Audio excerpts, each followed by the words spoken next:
السلام علیکم ورحمۃ اللہ وبرکاتہ۔ اللہ پاک کی رحمتیں سلامتیاں ہمارے پیارے آقا نبی کریم صلی اللہ علیہ وسلم پر۔ اللہ پاک ہم سب کو سمجھ دے، توفیق دے۔ ایک مسئلہ بتا رہا ہوں، ایک مدرسے کے محترم بیمار پڑ گئے، ان کے بیٹے جو مفتی صاحب ہیں، مفتی صاحب نے فون کیا، انہوں نے کہ ابا والد صاحب یعنی کہ ان کی طبیعت خراب ہے اور کوئی دوائی اثر نہیں کر رہی، 5-6 دن ہو گئے۔ تو میں نے اسے کہا کہ ہولڈ کرو، پھر میں نے دوسری کال لگائی، میں نے بولا دیکھو کون ہے، کیا ہے، اس کو بلاؤ۔ آگے بولا میں شیطان کا ماننے والا ہوں۔ میں بولا کب سے ہو؟ بولا 1 مہینے سے۔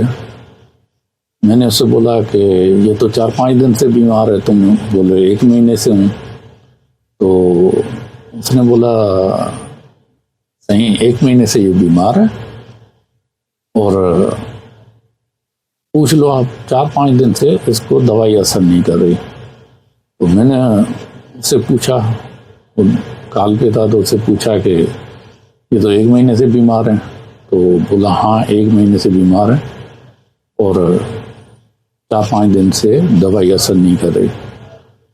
تو میں نے اس سے پوچھا شیطان کے ماننے والے سے کہ بھائی کیوں لگے ہو پیچھے؟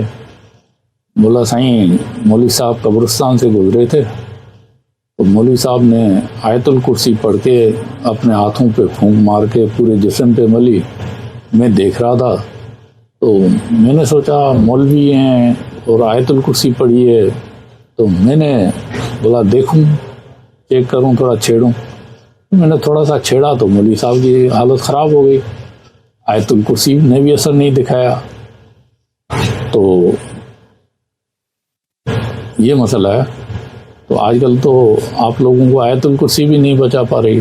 تو میں نے اسے بولا اب جاؤ، تنگ نہیں کرو اس کو زیادہ، اپنا راستہ لو۔ بولا صحیح میں جا رہا ہوں، ٹھیک ہو جائے گا، آپ بول دیں۔ میں نے اس سے بولا بھائی ٹھیک ہے، وہ گیا۔ میں نے بولا بھائی یہ ٹھیک ہو جائے گا ابھی، تو اس نے وہ ٹھیک ہو گیا الحمدللہ۔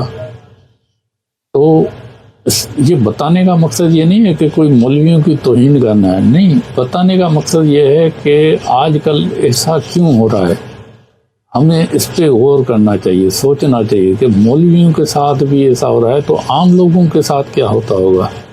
تو اس پہ غور کرنا چاہیے، ہمیں سوچنا چاہیے کہ ہم یہ مسائل کیوں ہو رہے ہیں، لوگ پریشان کیوں ہو رہے ہیں۔ بہت کچھ پڑھ رہے ہیں، سورہ بقرہ پڑھ رہے ہیں، یاسینیں پڑھ رہے ہیں، لیکن پھر بھی پریشان ہو رہے ہیں، پتہ نہیں کیا کیا پڑھ رہے ہیں، پھر بھی پریشان ہو رہے ہیں۔ تو اس پہ سوچنا چاہیے، غور کرنا چاہیے کہ کیوں ہو رہا ہے۔ یہ سب گناہوں کی نحوست ہے۔